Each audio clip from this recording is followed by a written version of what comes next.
Ассалому алейкум бинандагони азиз. Нашри навбати барномаи матрица пешкаши шумост. Нахуз аросми маркази барнома барои ҷавонон ки дар бораи хизматрасониҳои интернетӣ, газетҳо ва одамоне нақл мекунад ки ҳама инҳоро фикр карда мебароянд ва барои истифода бурдан ба мардум пешниҳод менамоянд.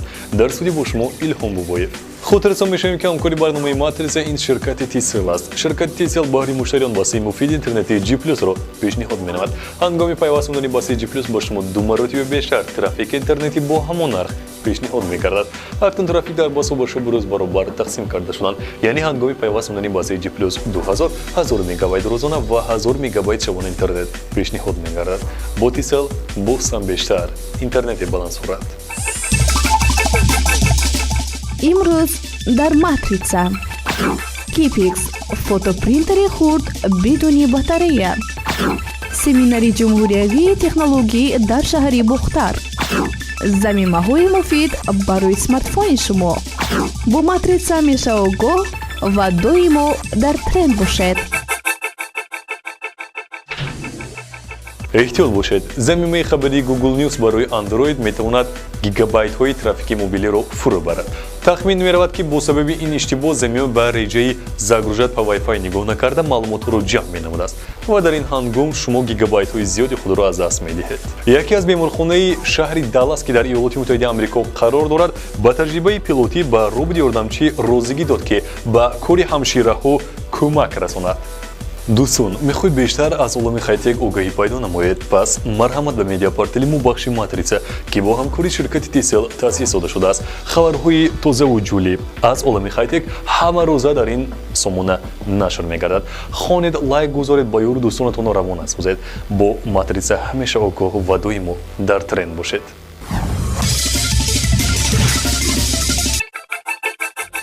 Kipix фотопринтери хурд бидуни батарея.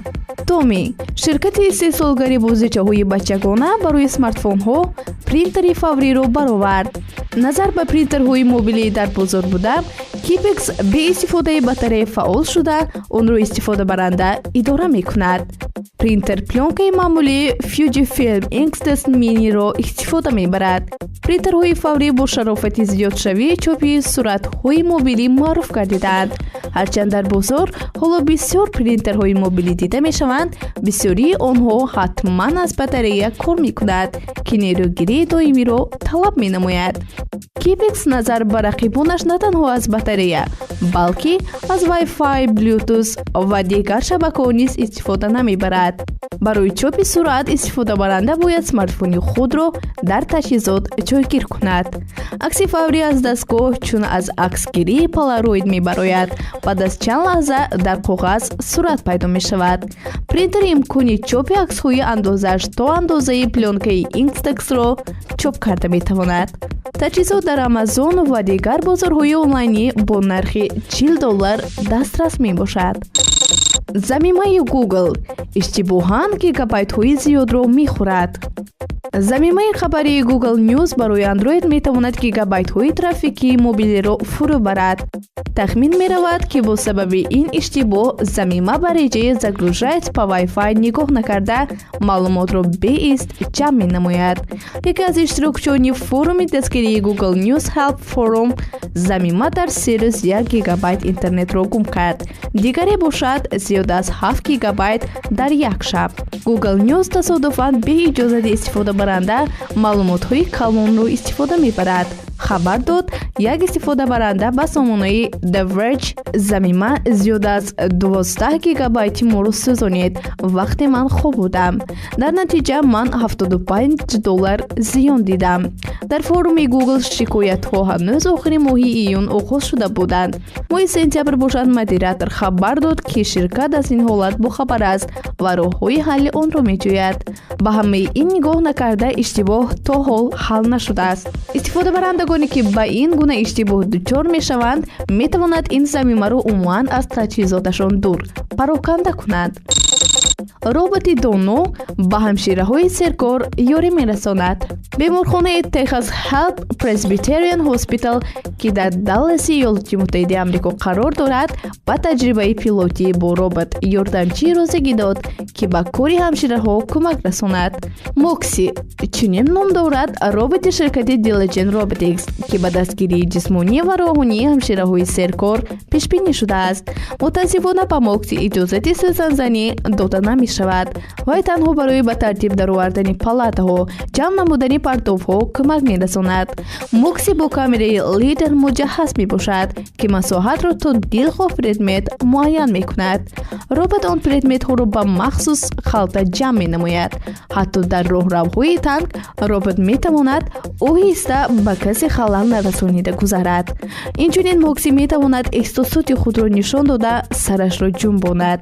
ба иқидаи коршиносон ин ба одамон нисбати робот боварии кофиро ба миён меорад. аз ҳафтааш Moxi дар беморхонаи Техас худро чун дар хона эҳсос мекунад. ҳаҷми нав, имкониятҳои нав. ба ҳамаи ин дар бастаҳои интернети нави G+ аз Tisel акнун интернет 2 маротиба зиёдтар мешавад. рӯзона истифода баро, шабона ҳамон қадари дигар ба дастор. дар ҷаҳони интернет фаъолтарин бош. маълумот муфассал бо рақами 970 ё дар сомонаи tisel.tj. бастаи интернети нави G+ аз Tisel. ҳаҷми зиёдтар, имконияти зиёдтар.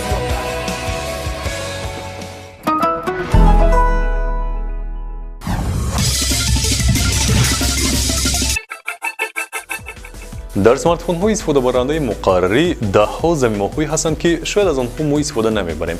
имрӯз бошад ман дар бораи замимоҳҳое бароятон маълумот медиҳам ки аз онҳо ҳама рӯза истифода менамоед. мутаваҷҷеҳ бошед.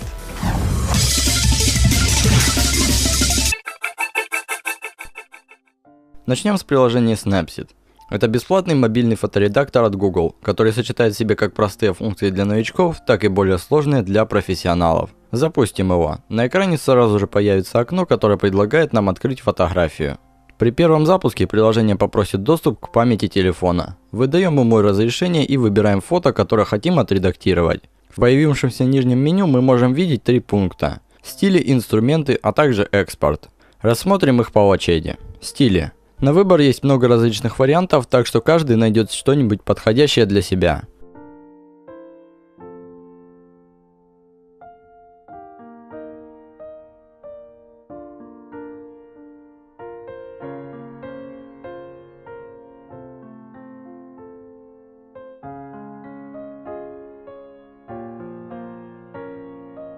Инструменты. Тут выбор еще больше. Тут вам и коррекция изображения, и эффект HDR, и, казалось бы, на первый взгляд, очень простой эффект черно-белой картинки, однако его можно настроить по яркости, затемнению и контрасту. Также можно добавить текст на фотографию, у которого также есть множество своих стилей. Ну а кнопка «Экспорт» позволит нам сохранить полученный результат в виде отдельного файла.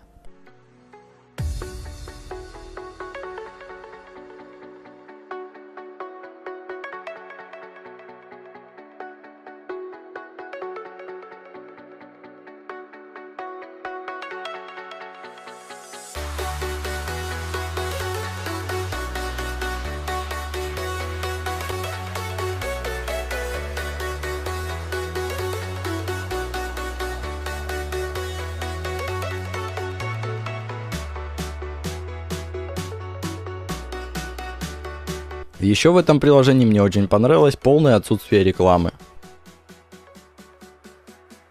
Следующее приложение Wally. Оно позволит вам устанавливать на рабочий стол телефона или планшета сертифицированные обои от известных художников.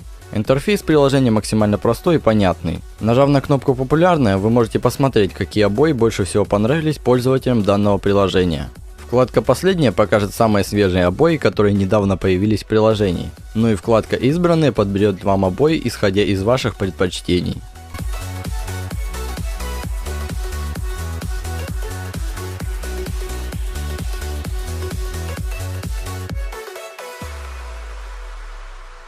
Также у приложения Wally есть сортировка обоев по категориям.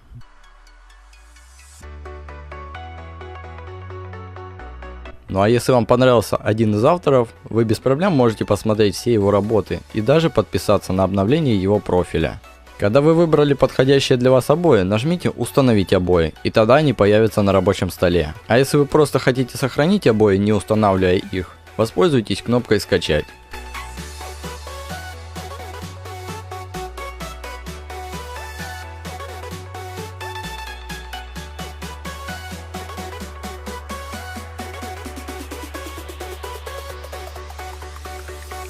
Еще одно приложение iZ Screen Recorder. Это приложение дает возможность записывать видео с экрана вашего смартфона. Достаточно просто запустить приложение, выбрать подходящие настройки и можно записывать. Настраивать можно кодер, разрешение, частоту кадров, битрейт, ориентацию и многое другое. Также можно добавить логотип, текст на видео, включить фронтальную камеру, управлять микрофоном. В общем, настроить можно все. Чтобы начать запись, жмем на вот эту кнопку. Когда вы все записали и хотите остановить запись, нажимаем на кнопку «Стоп». Если вы используете расширенный кодер, то у вас, как и у меня, будет доступна пауза. После остановки записи появляется окно, в котором можно выбрать, что делать со снятым материалом. Сразу же выложить его, удалить или отредактировать. В редакторе приложения есть базовые функции для монтажа видео. Если ваш телефон стал подтормаживать, то вам следует проверить, сколько на вашем телефоне ненужных файлов и прочего мусора, который всегда остается от приложений. В этом вам поможет приложение CCleaner. Ничего лишнего, просто жмете кнопку «Анализировать», а потом нажимаете «Завершить очистку». Все. Больше ничего от вас не требуется. Помимо этой функции в приложении есть удобное управление приложениями, оптимизация и возможность просматривать текущее состояние телефона.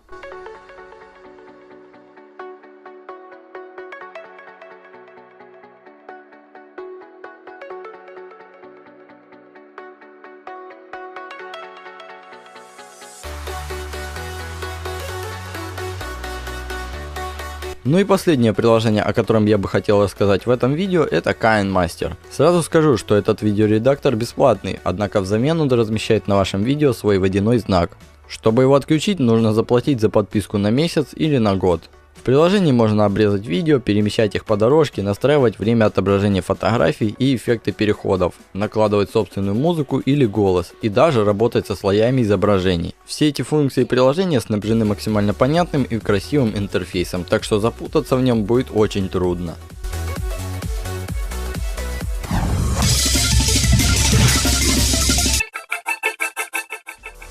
муассисаи давлатии маркази ҷумҳуриявии технологияи информатсионӣ ва коммуникатсия ҳамчун зерсохторҳои он дар шаҳр ноҳияҳои кишвар татбиқкунандаи технологияи муосир дар соҳаи маорифи мамлакат буда аз ҷониби масъулин баҳри рушд намои он пайваста тадбирҳои судманд андешида мешавад.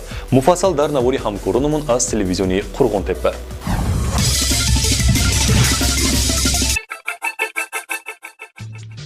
با مقصد تأمین استفاده مقصدناک و ثمره‌ناک تکنولوژی اطلاعاتی و کمیونیکاسیونی در روند تعلیم، تهیه استاندارد فنی تکنولوژی اطلاعاتی و دیگر سندها وابسته به دستگیری اطلاعاتی، جریان تحصیلات، انکشاف شبکه‌های تلکومونیکاسیونی، تشکیل سیستم‌های اطلاعاتی، سیستم انتقالی، نگهداری و کارکرد معلومات‌ها با اشتراک مسئولین ساحه در شهر باختر وابسته به موضوع استفاده تکنولوژی معاصر و روند تعلیم سمینار مشورت جمهوری برگزار کرده شد. سمینار مشورت‌هایی که نوبت به نوبت در زمینه برنامه دولتی کامپیوترکنونی گذرانده می شود، این در پیشرفت تکنولوژی معاصر یک جهش یک سهم پیشرفت گذاشته می تواند، چون که در سیستم ما آموزش و فهماندهی هر روزه لازم شده می ایستد. در کار سمینار مشورت استفاده مناسبت‌های صلاحیت‌ناکی در فن تکنولوژی اطلاعاتی، سیستم یگانه واردکنی حسابات آماری ساحه تکنولوژی اینفورماسیونی و کمیونیکاسیونی، مناسبت با صلاحیت با تعلیم در درس‌های تکنولوژی اطلاعاتی، ترتیب گذراندن محفل‌های فنی و هفته فنی تکنولوژی اطلاعاتی، امکانیت‌های تخته الکترونی در روند تعلیم، بی‌خطری اطلاعات در جامعه و پیشگیری از گمراه شدن جوانان و نورسان از استفاده درست شبکه جهانی اینترنت و فعالیت مرکز طی 5 سال اخیر مورد محاکمه و بررسی قرار گرفت.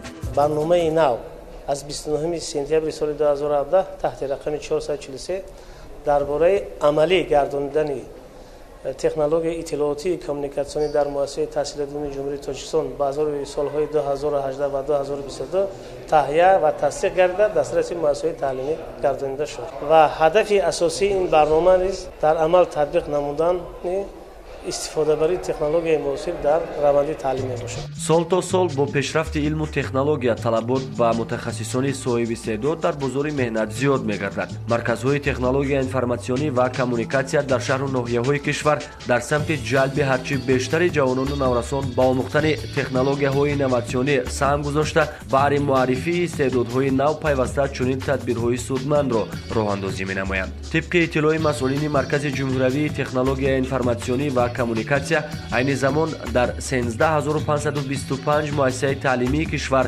зиёда аз 7036 хонанда дар 3644 кабинети технологияи иттилоотӣ бо истифода аз 6511 адад компютер ва 1592 тахтаи электронӣ ба омӯзиши технологияи информатсионӣ ва коммуникатсия фаро гирифта шуданд.